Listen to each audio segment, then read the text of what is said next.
विराजमान हुए।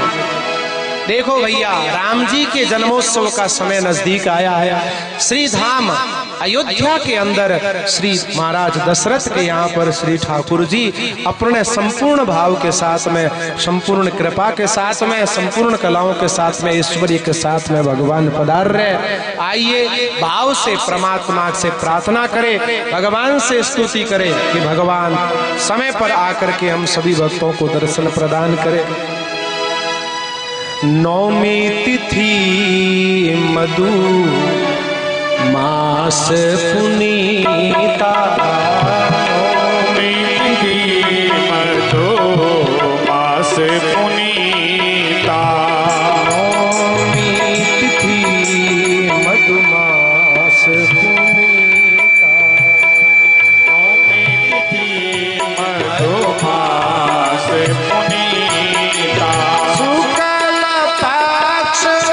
अभिजीत हरि प्रीता, शुक्ल पक्ष अभिजीत हरि प्रीता, मत दिवस अति शीतल गामा, मत दिवस अति शीतल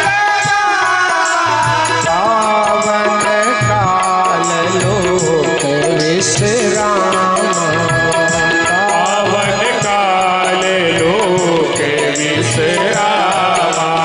शीतल मंद सुरभि बहलाओ, शीतल मंद सुरभि हर्षित सुर संतन मन चाओ, हर्षित सुर संतन मन चाहूं, नौमी तिथि मधुमास पुनीता, नौमी तिथि मधुमास पुनीता, शुक्ल पक्ष अभिजीत हरि प्रीता, शुक्ल पक्ष अभिजीत हरि प्रीता, योग लगन कृपाल तिथि सकल भय अनुकूल, योग लगन कृपाल तिथि सकल भय अनुकूल, चरियर असुर हर्ष जुदा राम जन्म सुख मूल, राम जन्म अनुकूल, जय सिया राम, जय जय सिया राम, जय सिया राम, जय सिया राम, जय सिया राम, जय जय सिया राम, जय सिया राम, जय जय सिया राम, सुर समूह विनती करी पहुँचे निज निज धाम, सुर समूह विनती करी पहुँचे निज निज धाम, जग निवास प्रभु पर गटे अखिल लोक विश्राम, जगन्नाथ प्रभु पगटे अखिल लोक विश्राम, जय सिया राम, जय जय सिया राम, जय सिया राम, जय सिया राम, जय सिया राम, जय जय सिया राम, जय सिया राम, गाइए भाव से सिया राम, जय सिया राम, जय सिया राम, जय सिया राम, जय सिया राम, जोग लगन ग्रह वार तिथि सब अनुकूल। नौमी तिथि चैत्र मास शुक्ल पक्ष नौमी तिथि को दोपहर में ठीक 12 बजे माँ कौशल्या के महल में आदिनारायण भगवान शंख चक्र गदा पद्म धारण करके प्रकट होते हैं। देवता लोग आकाश मार्ग में आए, पुष्प वृष्टि की जय घोष किया, बोलिए रामचंद्र भगवान की जय। माँ कौशल्या ने भगवान की बड़ी प्रार्थना की, बड़ी स्तुति की। भय भय प्रगट कृपाला दीन दयाला कौशल्या हितकारी हर्षित महतारी मुनि मनहारी अद्भुत रूप निहारी लोचन अभिरामा घन घन श्यामा विजयायुत भुज चारी भूषण बनमाला नयन विशाला शोभा सिंधु खरारी कई दुई कर जोरी स्तुति तोरी कही विधि करो अनंता माया गुण ज्ञानातीत अमाला वेद पुराण बनंता करुणा सुख सागर सब गुण यागर गावै श्रुति संता सोममय करागी जन अनुरागी प्रगट भये श्री कांता ब्रह्मांड निकाय निर्मित माया रोम रोम पति वेद कहे मम उर सोवासी सुनत वीर मति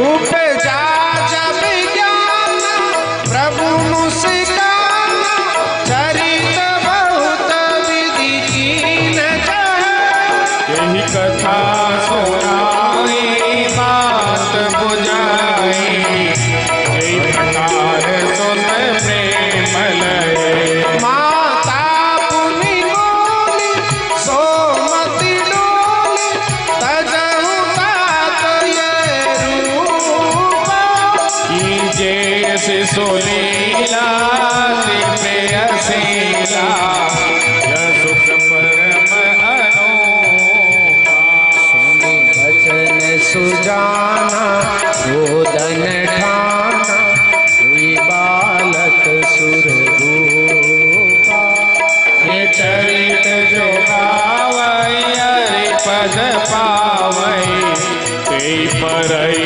नहीं गोपा विप्रदेव सुर संत हित दीन मनुज अवतार विप्रदेव सुर संत हित लीन मनुज अवतारे निज इच्छा निर्मित करो माया गुण गोपाल निज इच्छा निर्मित तनु माया गुण गोपाल राजा राम राम राम सीता राम राम राम राजा राम राम राम सीता राम राजा राम राम राम सीता राम राम राम राजा राम राम राम सीता राम राम राजा राम राम सीता राम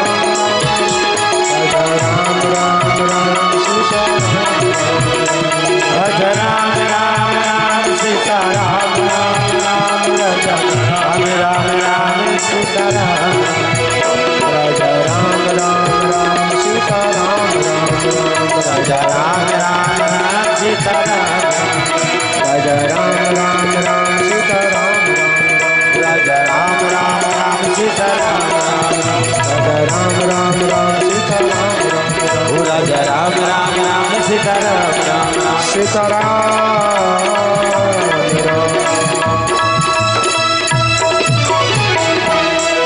बोलिए राजा रामचंद्र भगवान की जय श्री भरत जी महाराज की जय श्री लक्ष्मण जी महाराज की जय श्री शत्रुघ्न महाराज की जय। चारों भाइयों का श्री धाम अयोध्या में प्राकट्य हुआ। माँ कौशल्या के यहाँ पर राम जी पधारे, माँ कैकेयी के यहाँ भरत जी पधारे, सुमित्रा जी के यहाँ पर शत्रुघ्न और लक्ष्मण जी पधारे। महाराज दशरथ को पता चला, गुरु वशिष्ठ जी को पता चला, सारे अयोध्या वासी माँ कौशल्या के महल में पधारते हैं और भाव से प्रेम से श्री ठाकुर जी के, श्री परमात्मा के, श्री राम जी के जन्मोत्सव की खुशी की सभी को बधाई प्रदान करते हैं। आइए भाव से प्रेम से ये बधाई का एक भजन हम श्रवण करके फिर कृष्ण कथा में आप और हम सब प्रवेश करेंगे। चारों ललवा प्रगट भय आज, अवध में लडवा बटे। चारों ललवा प्रगट भय अवध में लडवा बटे। लडवा बटे रे डोल गुरे रे। लडवा बटे रे डोल गुरे। लडवा बटे रे डोल गुरे रे। अरे लडवा बटे डोल गुरे। चारों भैया प्रगट भय अवध में लडवा बटे। चारों भैया प्रगट भय अवध में लडवा बटे। लडवा बटे डोल गुरे रे। लडवा बटे डोल गुरे रे। चिड़ी चिड़ी उड़ल दूल्हा अवध में लडवा बटे। अरे चिड़ी चिड़ी उड़े गुलाल अवध में लडवा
दियन शोक मोरा रघुवीर देना सुवर्ण कलश सजा अवध में लडवा बटे सुवर्ण कलश सजा अवध में लडवा बटे भैया प्रकट अवध में लडवा बटे चारों भैया हरि बोल ताली बजा दे भाव से दोनों हाथ ऊपर करते हुए भाव से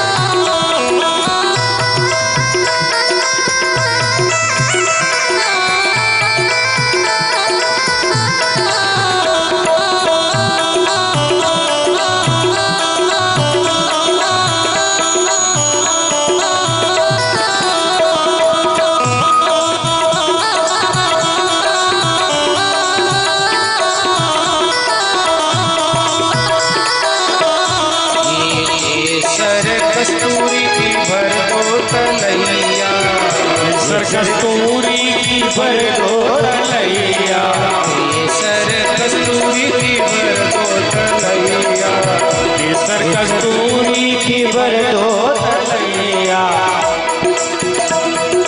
बरसात बरसात मूषलधार अवध में लडवा बटे बरसात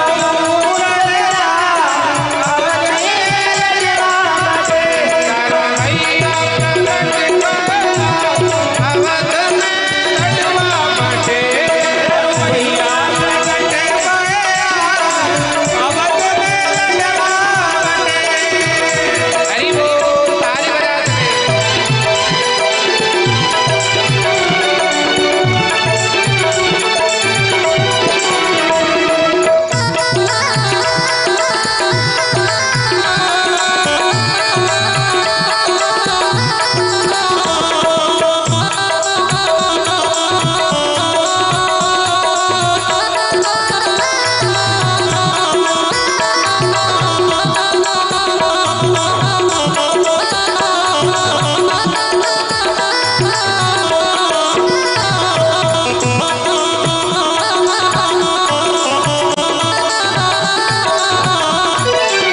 भैया के दूध की खीर घोटाओ भैया के दूध की खीर घोटाओ भैया के दूध की खीर घोटाओ भैया के दूध की खीर घोटाओ ब्राह्मण ब्राह्मण जिमाओ अवध में लडवा बटे ब्राह्मण की माँ अवध में लडवा बटे भैया प्रकट अवध में लडवा बटे चारों भैया प्रकट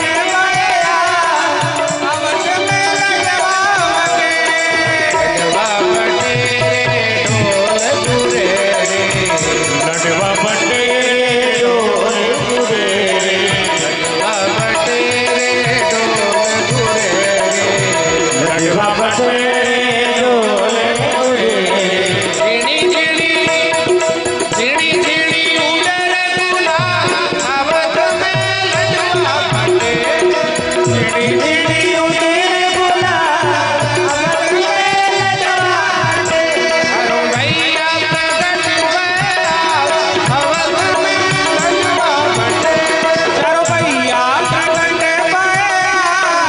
अवध में लडवा बटे हरि बोल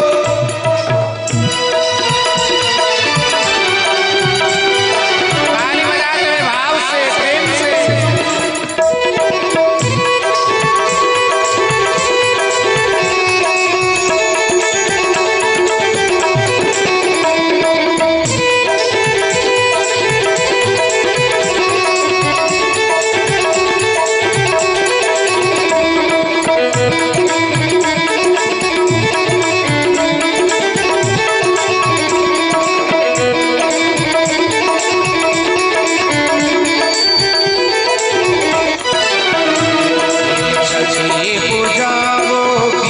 सब गाओ, छठी पूजाओ गीत सब गाओ, गीत गाओ गीत सब गाओ, छठी पूजाओ गीत सब गाओ।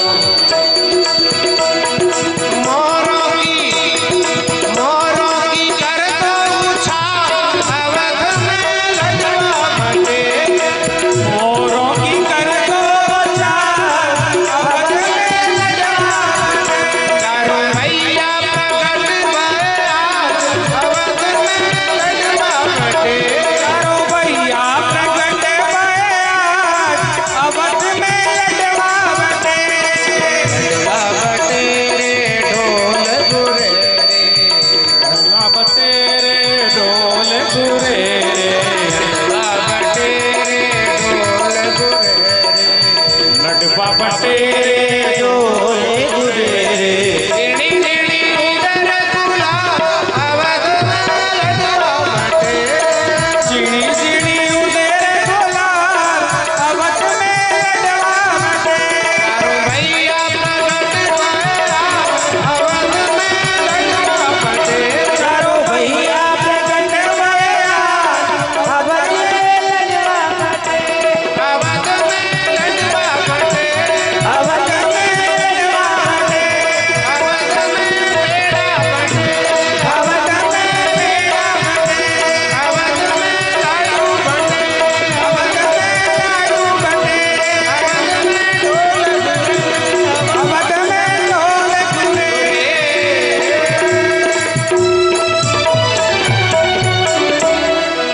बोल श्यावर रामचंद्र भगवान की। की जय।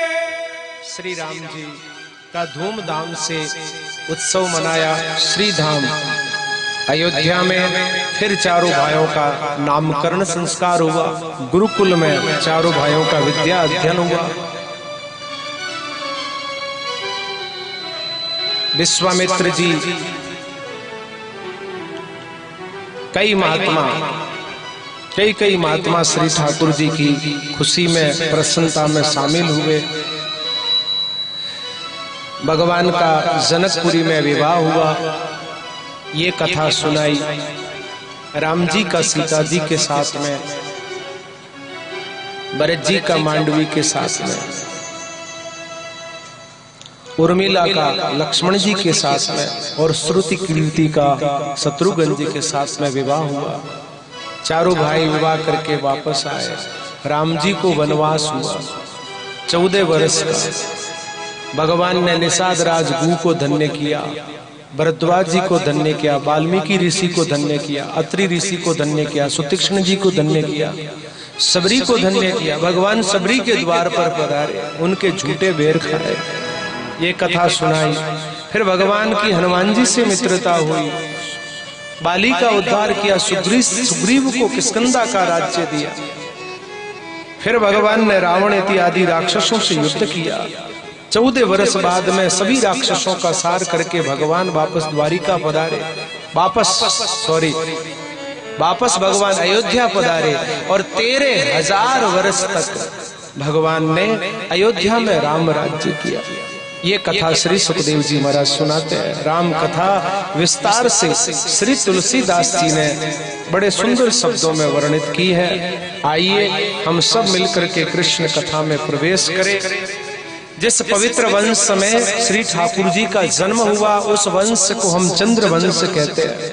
श्री सुखदेव जी कहते हैं, राजन नारायण के पुत्र ब्रह्मा हुए, ब्रह्मा के पुत्र अत्रि, अत्रि के पुत्र चंद्रमा हुए, चंद्रमा के पुत्र बुद्ध हुए, बुद्ध से पुरुरवा हुए, पुरुरवा के वंश में 6 पुत्र हुए। इसी वंश में आगे चल करके एक राजा हुए गाधी। गाधी राजा की एक कन्या थी जिसका नाम था सत्यवती। उनका विवाह ऋचिक नाम के ऋषि के साथ में हुआ। ये कथा श्री सुखदेव जी महाराज श्रवण करवाते हैं। गाधी मुनि की कन्या का विवाह ऋचिक नाम के ऋषि के साथ में हो जाता है।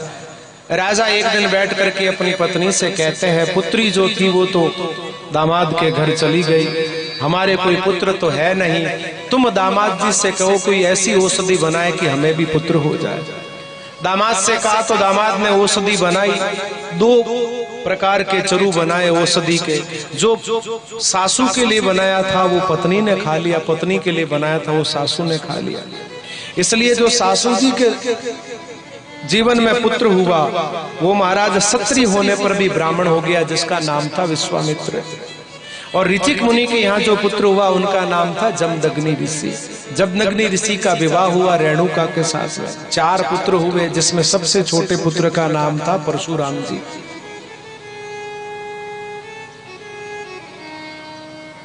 लेकिन महाराज गादी मुनि के यहाँ पर जो पुत्र हुए विश्वामित्र जी, इनके वंश में महाराज आगे चल करके 100 पुत्र हुए। इसी वंश में आगे चल करके राजा नहुष हुए। नहुष महाराज के 6 पुत्र हुए। 6 पुत्र में से दूसरे पुत्र का नाम था ययाति। ययाति का विवाह शुक्राचार्य जी की पुत्री देवयानी के साथ में हुआ। श्री सुखदेव जी महाराज से राजा परीक्षित कहते हैं, भगवान शुक्राचार्य जी तो ब्राह्मण, देवयानी तो ब्राह्मण पुत्री है और राजा ययाति क्षत्रिय है, ब्राह्मण कन्या का विवाह क्षत्रिय के साथ में कैसे हुआ? श्री सुखदेव जी कहते हैं, राजन, देवयानी की एक सहेली थी जिसका नाम था शर्मिष्ठा। दोनों जने एक बार जल विवाह करने के लिए सरोवर में स्नान करने के लिए पधारे। स्नान करने के पश्चात में देवयानी के वस्त्र शर्मिष्ठा ने पहन लिए। शर्मिष्ठा ने भला बुरा देवयानी से कहा। देवयानी ने खूब शर्मिष्ठा को भला बुरा कहा तो देवयानी के बात कहने पर शर्मिष्ठा कुपित हो गई। देवयानी को पकड़ करके एक जलकूप में डाल दिया। उधर से निकल रहा था मृग्या के लिए, शिकार के लिए राजा ययाति चीख पुकार सुन करके कुएं में झांका तो कन्या को देखा। देख करके बाहर निकाला, गंधर्व विधि से उसके साथ में विवाह कर लिया। अब देखो, शर्मिष्ठा ने गलती से वस्त्र पहने देवयानी के, देवयानी ने भला बुरा कहा, ब्राह्मण कन्या को कूप में डाला तो शर्मिष्ठा को दंड मिला। क्या मिला? कि आपको महाराज ययाति के यहाँ पर, देवयानी के यहाँ पर दासी बन करके जाना पड़ेगा। अब राजा ययाति ये जानते हैं कि मेरी पत्नी ब्राह्मण पुत्री है और मेरी दासी जो है वो राजकुमारी है, इसलिए गुप्त रूप से दासी को भी उन्होंने पत्नी रूप में स्वीकार किया। तो देवयानी के 2 पुत्र हुए, ध्रुवु और अनु, यदु और तुर्वसु, और दासी के 3 पुत्र हुए, ध्रुवु, अनु और पुरु। शुक्राचार्य जी को पता चला कि जिसको दासी बना करके भेजा मेरे दामाद ने उसको पत्नी बना लिया। शुक्राचार्य जी कुपित हो गए और दामाद को श्राप दे दिया, जाओ व्रत हो जाओ, बूढ़े हो जाओ। तो समय से पहले शुक्राचार्य जी व्रत हो गए। शुक्राचार्य जी ने अपने ससुर जी से कहा, महाराज ये कैसा श्राप दिया आपने, टाइम से पहले बूढ़ा कर दिया। अब मैं कैसे अपने जीविका को चलाऊं, कैसे अपने जीवन का सुख भोगूं? तो बोले, अपने 5 पुत्रों में से किसी एक पुत्र की युवा अवस्था लेकर के तुम संसार सुख का उपभोग कर सकते हो। बड़े पुत्र यदु से कहा कि देखो बेटा, मैं असमय में वृद्ध हो गया हूं, तुम अपनी युवा अवस्था मुझे दे करके मेरी वृद्ध अवस्था कुछ समय अपने पास रखो। यदु महाराज बड़े विवेकशील थे, उन्होंने कहा कि यदि युवा अवस्था दूंगा तो मातृ संबंध का दोष लगेगा, इसलिए उन्होंने मना कर दिया। सबसे छोटे पुत्र जो पुरु थे, पुरु ने अपनी युवा अवस्था राजा ययाति को दी। तो अपने बेटे की युवा अवस्था लेकर के राजा ययाति ने 1000 वर्ष तक संसार सुख का उपभोग किया। लेकिन 1000 वर्ष तक सुख उपभोग करने के बाद में भी मन तृप्त नहीं हुआ। तो एक दिन मन में बड़ी आत्मग्लानि हुई कि मेरे जैसा निकृष्ट और अपराधी कौन होगा। अपने बेटे की जवानी लेकर के मैंने संसार सुख को भोगा, लेकिन आज भी मन अतृप्त है, मन तृप्त नहीं हुआ। अरे सज्जनों, संसार की कामना से कभी मन तृप्त नहीं होता है। मन को तृप्त करना है तो राम का स्मरण करना पड़ेगा, भजन करना पड़ेगा। भजन से ही मन तृप्त हो सकता है, संसार के सुख से मन कभी तृप्त नहीं होता। राजा को बड़ी आत्मग्लानि हुई, तो राजा ने अपने पुत्र को वापस अपनी युवा अवस्था देख करके, अपनी वृद्ध अवस्था लेकर के, राज्य का परित्याग करके, अपनी पत्नी सहित वन में बैठ करके भगवान का भजन करके अपने जीवन का कल्याण करते हैं। इन्हीं महाराज ययाति के सबसे छोटे पुत्र पुरु का वंश बड़ा ही पावन और बड़ा पवित्र था। इसी पुरु वंश में आगे चल करके महाराज दुष्यंत हुए। दुष्यंत की पत्नी शकुंतला, उनके यहाँ पर श्री भरत जी का जन्म हुआ। भरत जी के वंश में आगे चल करके राजा रतिदेव हुए।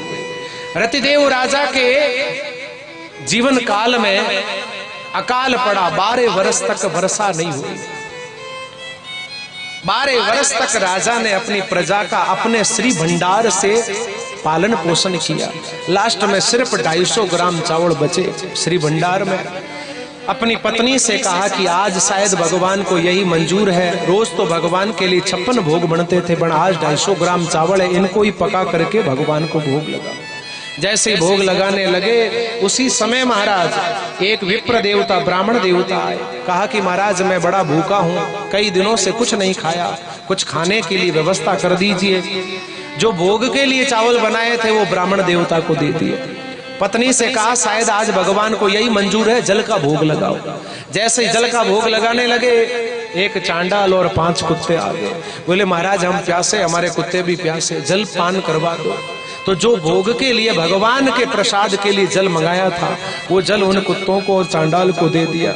जब वो चांडाल और कुत्ते जल पान कर रहे थे उस समय राजा रतिदेव आकाश की तरफ देख करके भगवान से प्रार्थना कर रहे थे, स्तुति कर रहे थे, हे प्रभु, हे करुणा निदान, हे दया निदान, मुझे ना तो वैंकुट चाहिए, ना संपत्ति चाहिए, ना धन चाहिए, ना मुझे मोक्ष चाहिए, ना ही मुझे महाराज और कुछ ज्ञान भक्ति वैराग्य चाहिए।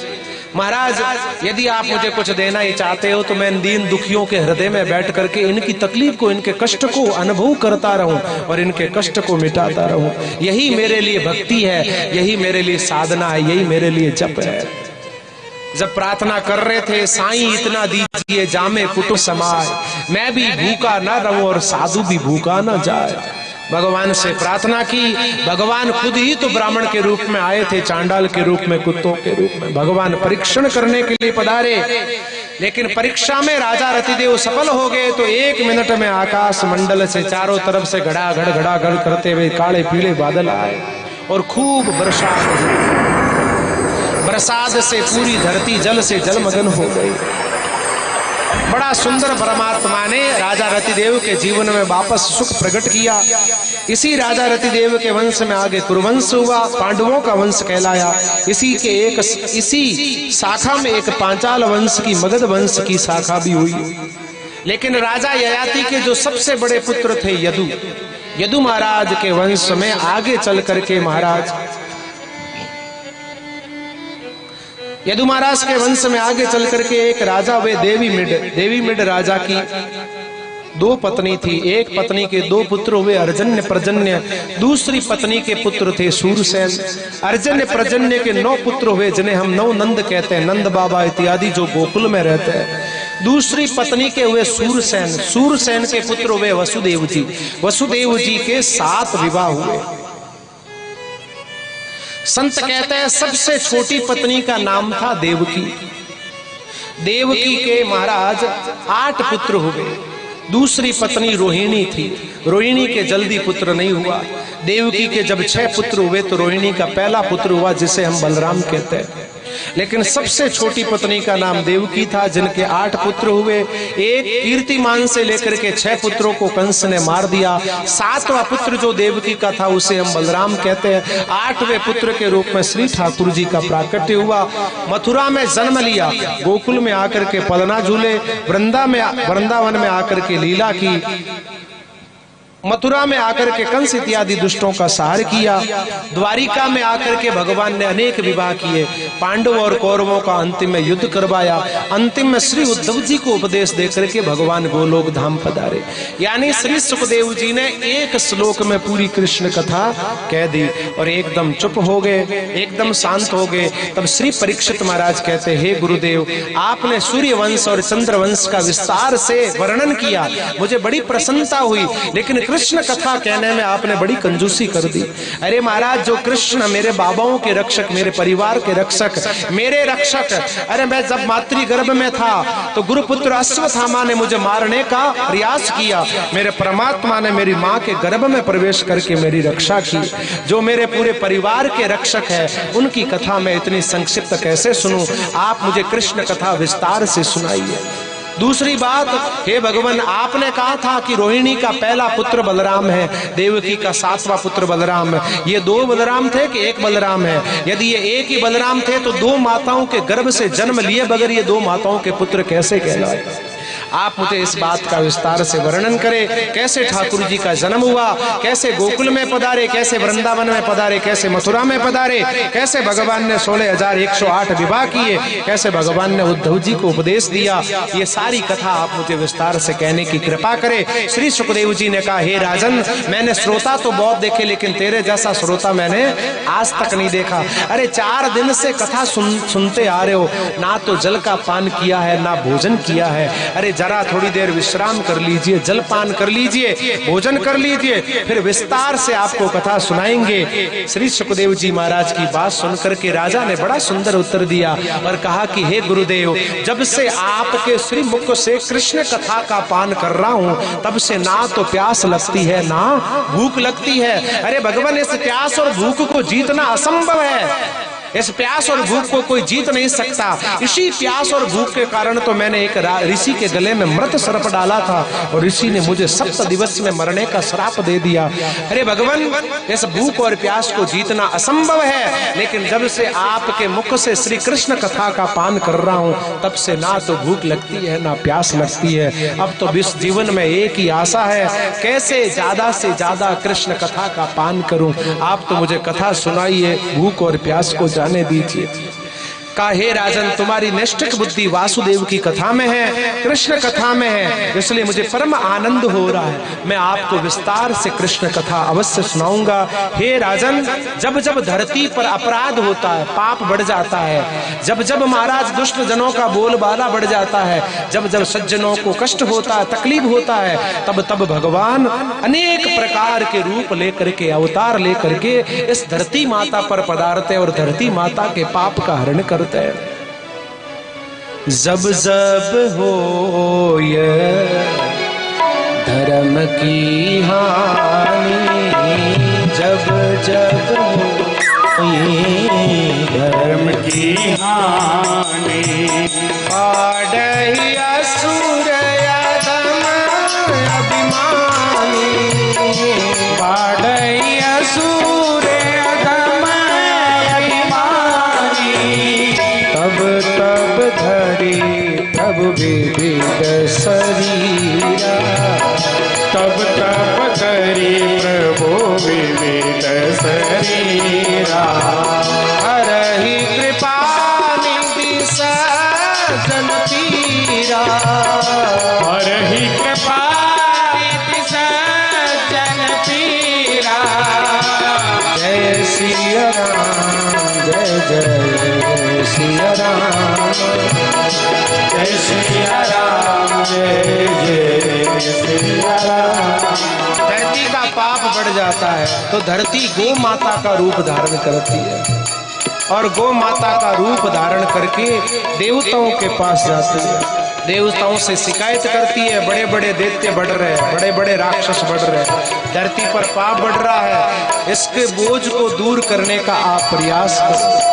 देवता सब मिलकर के ब्रह्मा जी के पास जाते हैं, ब्रह्मा जी भगवान के पास जाते हैं, भगवान ब्रह्मा जी से कहते हैं आप चिंता मत करो, धरती माता से कहना मैं जल्द ही मथुरा के अंदर वसुदेव जी के यहाँ पर देवकी के गर्भ से अवतार लेकर के आऊंगा और मेरी माया जो है गोकुल में महाराज मैया यशोदा के यहाँ पर कन्या के रूप में प्रकट होकर के आएगी।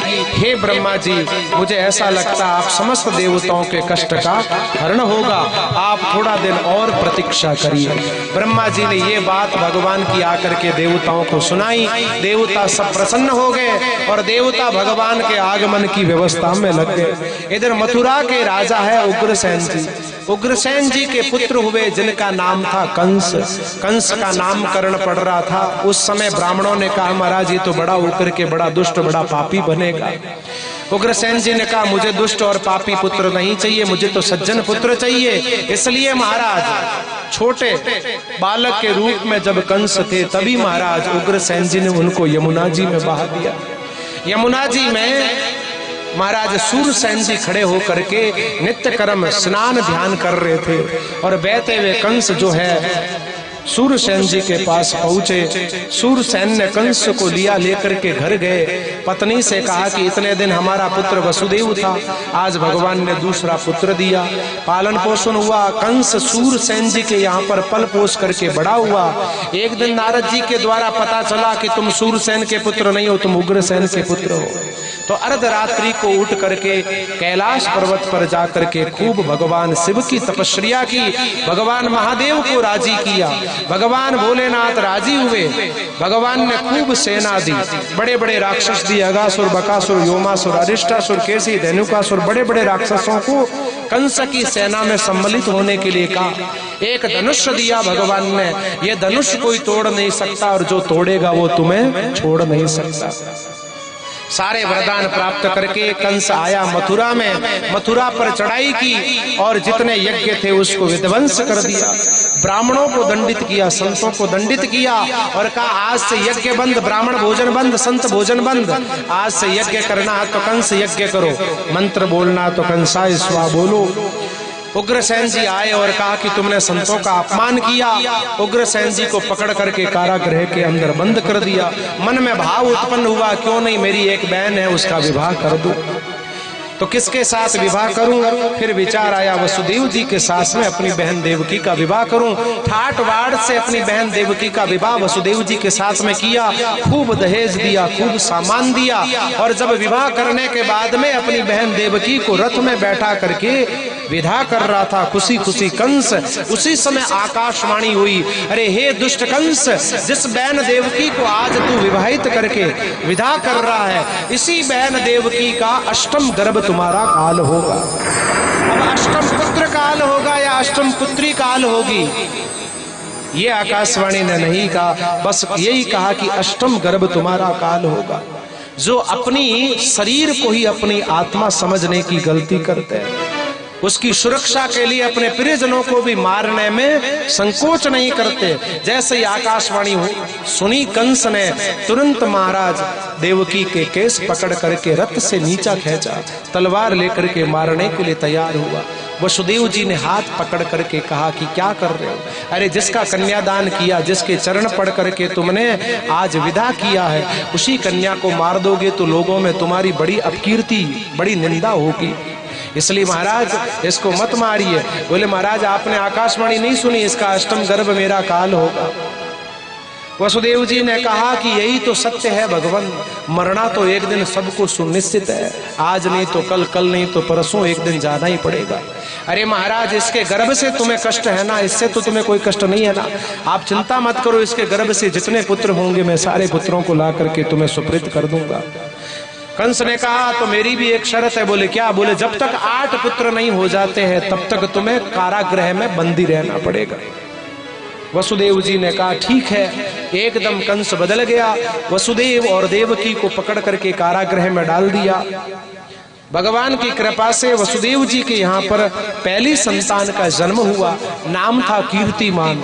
ले जा करके कंस को दिया, एक बार तो छोड़ दिया, फिर सोचा पहला 8वां भी हो सकता है, 8वां पहला भी हो सकता है, ऐसा सोच करके फिर उस संतान को मार दिया। कीर्तिमान से लेकर के 6 पुत्रों को कंस ने मार दिया। 7वां पुत्र जो है बलराम जी के रूप में माँ देवकी के गर्भ में पधारे।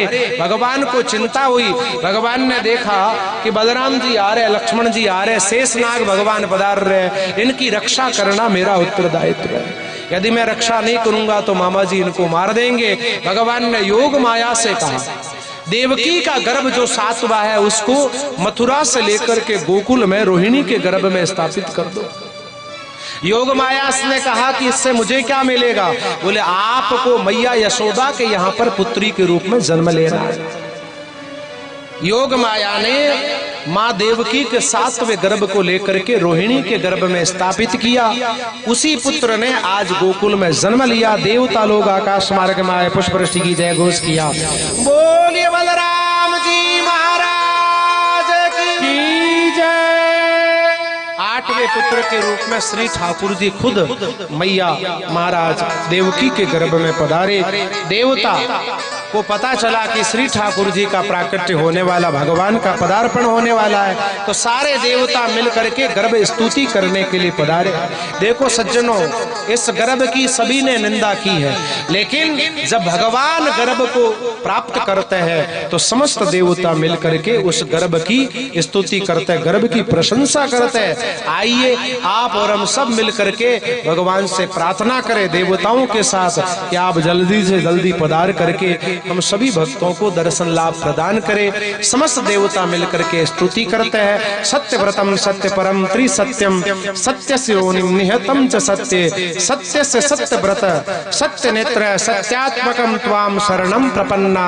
हे गोविंद, हे कृपालु, सत्य सत्य कह करके भगवान को संबोधित किया और भगवान से प्रार्थना की, हे प्रभु, हे करुणा निदान, जो बातें आपने कही है उस बात को सत्य रूप में आप प्रतीत करना, पूर्ण करना, और उसी बात को आप प्रकट करके पूर्ण करके हम सभी देवताओं के कष्ट का हरण करना। स्वागतम कृष्णा सुस्वागतम कृष्णा स्वागतम कृष्णा सुस्वागतम स्वागतम सुस्वागतम शरणागतम कृष्ण स्वागतम सुस्वागतम शरणागतम कृष्ण स्वागतम कृष्ण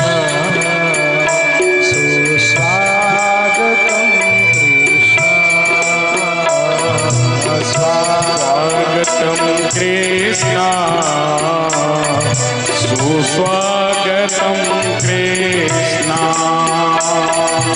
आइए आ जाइए कृष्णा, आइए आ जाइए आइए कृष्णा,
कृष्ण अष्टमी तिथि बुधवार रोहिणी नक्षत्र रात को ठीक 12 बजे योग माया ने ब्रह्मा जी से कहा, पूरे ब्रजमंडल की कमान आप मेरे हाथ में दीजिए। कृष्ण पक्ष अष्टमी तिथि को प्रभु ने सोचा, मैया यशोदा तो भाग्यशाली इसलिए है कि मैं उनका दुग्ध पान करूंगा। रोहिणी माँ देवकी इसलिए भाग्यशाली के मैं उनके जन्म लेकर के आऊंगा। लेकिन माँ रोहिणी को क्या मिला, इसलिए जब जन्म लूंगा तो नक्षत्र रोहिणी नक्षत्र, अष्टमी तिथि बुधवार रोहिणी नक्षत्र रात को ठीक 12 बजे आदिनारायण भगवान शंख चक्र गदा पद्म धारण करके मथुरा के कारागृह में प्रकट होते हैं। देवता लोग आकाश मार्ग में आए, पुष्प ऋषि की जय घोष किया, बोलिए कृष्ण कन्हैया लाल की जय, कृष्ण कन्हैया लाल की जय। शंख चक्र गदा पद्म धारण करके भगवान प्रकट हुए। माँ देवकी और वसुदेव जी भगवान की स्तुति करते हैं। देवता समस्त स्तुति करने के लिए पधारे हैं। मैया ने कहा कि प्रभु हम तो आपको पुत्र के रूप में चाहते थे, आप ये शंख चक्र गदा पद्म धारण करके क्यों पधारे। भगवान ने कहा, हे मैया ये सब लेकर के नहीं आता तो मामा जी हमारा उद्धार कर देते अभी, इसलिए हम सब तैयारी करके लेके आए। हम सोच रहे हैं जो काम 11.5 वर्ष बाद में करना वो काम आज ही कर देते, और हम बालक बन करके आते तो आपको हमारी रक्षा करनी पड़ती। मैया ने कहा कि शंख चक्र गदा पद्म धारण करे, वे कैसे गोद में ले, कैसे लाड करे, कैसे प्रेम करे, कैसे दुग्ध पान करवाए। ठाकुर जी ने कहा आप छबड़ी तैयार करके छबड़ी में मुझे बैठा करके अभी गोकुल पहुंचा दीजिए आप मुझे, और गोकुल में मैया यशोदा के यहाँ पर पुत्री का जन्म हुआ है, उस पुत्री को लेकर के ला करके महाराज कंस को सौंप दीजिए। बोले महाराज बात तो आपने बढ़िया कही, लेकिन ये सब हम कर कैसे सकते हैं, ताड़े लगे हुए हैं, इतने सैनिक है, बेड़ियां लगी हुई है। भगवान ने कहा चिंता मत करो, तुम प्रयास करो, मैं जरूर सहायता करूंगा। और महाराज छबड़ी सजाई, जैसे ही छबड़ी सजाई भगवान एकदम छोटे से बाल रूप में हो गए। भगवान को जैसे ही छबड़ी में रखा, दुग्ध पान करवा के वसुदेव जी ने छबड़ी हाथ में ली, हाथ की बेड़ियां खुल गई। धीरे धीरे महाराज छबड़ी को महाराज जैसे ही मस्तक पर उठाया, मस्तक की बेड़ियां, गले की बेड़ियां, पैरों की बेड़ियां, जितने ताले लगे हुए थे सारे ताले धीरे धीरे खुल गए। जितने 20,000 सैनिक थे सब सो रहे थे, किसी को पता नहीं है कि कारागृह में क्या हो रहा है। धीरे धीरे आगे बढ़ते गए, एक एक द्वार खुलता गया। मथुरा के कारागृह से बाहर वसुदेव जी श्री ठाकुर जी को लेकर के निकलते हैं। मंद मंद हवाएं चल रही हैं, सुंदर सुंदर पक्षी जो है सब अपनी अपनी आवाज से भगवान का स्वागत कर रहे हैं। धीरे धीरे भगवत भक्त जितने हैं वो सारे परमात्मा के स्वागत की व्यवस्था कर रहे हैं। धीरे धीरे वसुदेव जी महाराज ठाकुर जी को लेकर के मथुरा में प्रवेश, मथुरा से महाराज श्री यमुना महारानी में प्रवेश करते हैं। यमुना महारानी ने देखा कि आज तो मेरे श्याम सुंदर मेरे श्री गोपाल पधारे हैं। भगवान का स्पर्श करने के लिए ऊपर बढ़ी, भगवान ने अपने चरण निकाल करके यमुना महारानी को दर्शन दिया। धीरे धीरे यमुना महारानी ने अपना जलकम किया। श्री वसुदेव जी महाराज ठाकुर जी को लेकर के यमुना पार करते हैं, गोकुल में पधारते हैं। गोकुल में अर्धरात्रि का समय, सब जने सो रहे थे। मैया यशोदा के पास ठाकुर जी को सुलाया, सुला करके महाराज योग माया को लेकर के वसुदेव जी महाराज वापस पधारे। सारी बेड़ियां वापस लग गई, सारे ताले वापस लग गए। इधर महाराज कब वसुदेव जी अदला बदली करके चले गए किसी को पता नहीं। नौमी के दिन सुबह प्रातः काल नंदा और सुनंदा दोनों उठी। सुनंदा ने देखा मैया रोज तो जल्दी उठ जाती, आज इतनी लेट कैसे हो गई। दौड़ी दौड़ी मैया के महल में गई, जाकर के देखा मैया तो सो रही है, पास में छोटे से गोपाल सो रहे हैं। बड़े छोटे से गोपाल जो है वो धीनी सी चदरिया ओढ़ करके सो रहे हैं। मैया ने देखा कि देखो आज परमात्मा ने मेरी अच्छी सुनी, आज मैया के यहाँ श्री गोपाल पधारे हैं, परंतु गोपाल न होकर के यदि कन्या निकल गई तो मैया यशोदा वो नवलखा हार मुझे प्रदान नहीं करेगी। वो नवलखा हार तो उसे ही देंगे जिसको जो मैया को गोपाल की बधाई जाकर के देगा, समाचार देगा। अब तो धीरे से सास करके उसने हरि शरणम करते हुए महाराज धीरे से उस चदरिया को उठाया। उठाते ही महाराज जोर से चिल्लाई, बाहर जाकर के थाली ली हाथ में और थाली लेकर के जोर से थाली बजा करके लालो भयो है, लालो भयो है, लालो भयो है, जोर से चिल्लाई। दौड़ी दौड़ी गई गौशाला में। गौशाला में नंद बाबा जो है माला फेर रहे थे, पिचोतर के तो हो गए, अभी तो लालो भयो नहीं, पिचोतर के तो हो गए, लालो भयो नहीं। जाकर के सुनंदा ने भैया से कहा, भैया बधाई हो, बधाई हो। बोले क्या हुआ? बोले पहले ये बताओ मुझे क्या दोगे? बोले जो तू मांगेगी वो देंगे। क्या हुआ बताओ तो सही। बोले जो आपने ब्राह्मण जिमाए, साधु संतों को जिमाए, यज्ञ करवाया, अनुष्ठान करवाया, उसके फल स्वरूप आपके यहाँ पर श्री गोपाल का प्राकट्य हुआ है। नंद बाबा को बड़ी प्रसन्नता हुई। नंद बाबा दौड़े दौड़े गए मथुरा में।